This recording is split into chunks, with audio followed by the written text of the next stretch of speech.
Elder Dr. Albert Marshall. Collective care as our inherent responsibility. I believe by seeking opportunities and ways as to how can we individually, I as for example, as a Mi'kmaq person, I should no longer have to wait to get the welcoming sign as to how and when would they acknowledge and accept my ways of knowing and being, but to be confident enough and say, what I am bringing forth has sustained and provided opportunity for the past generations to be able to coexist in this complex system called environment without them ever compromising the ecological integrity of the area. So if your ways of knowing is then grounded on that notion that we are not the superior being here, we're just a very small part and parcel, but yet interconnected and interdependent. And our inherent responsibility is to be the kind of a steward that was expected of us, to take care of the ones that cannot take care of themselves, and defend the ones that can't defend themselves. So this is our human inherent responsibility, not only to live in balance and harmony, but also to exercise our inherent responsibility to do everything we can of ensuring that no harm will come to our non-human relatives or the rest of our source of life, in which we all solely depend upon. Nothing cannot survive without clean air.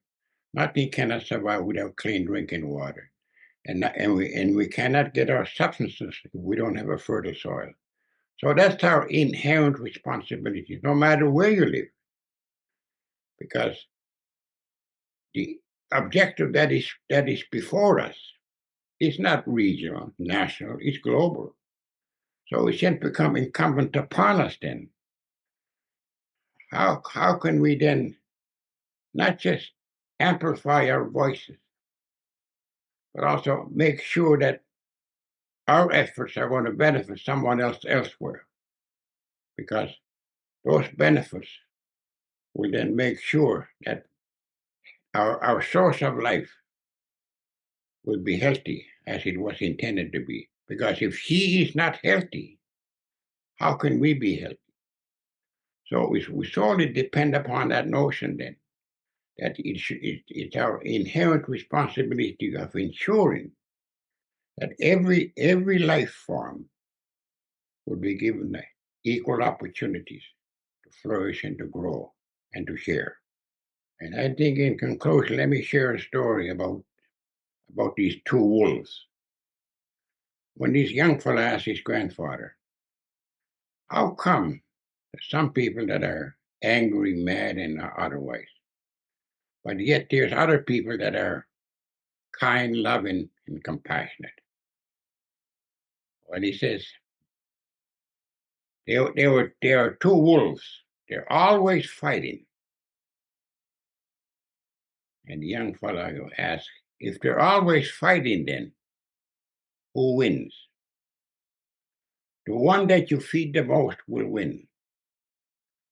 And that story reminds me of our mind and our spirit and our ego. Because our egos are hardwired to appease our physical needs, whether they're negative or positive. But if we don't balance them and empower them with love and compassion from our spirits, then that ego then could be the angry and the bad wolf. But if we allow our spirits to guide and to balance, then this is the direction that we will be moved forward together with love and compassion.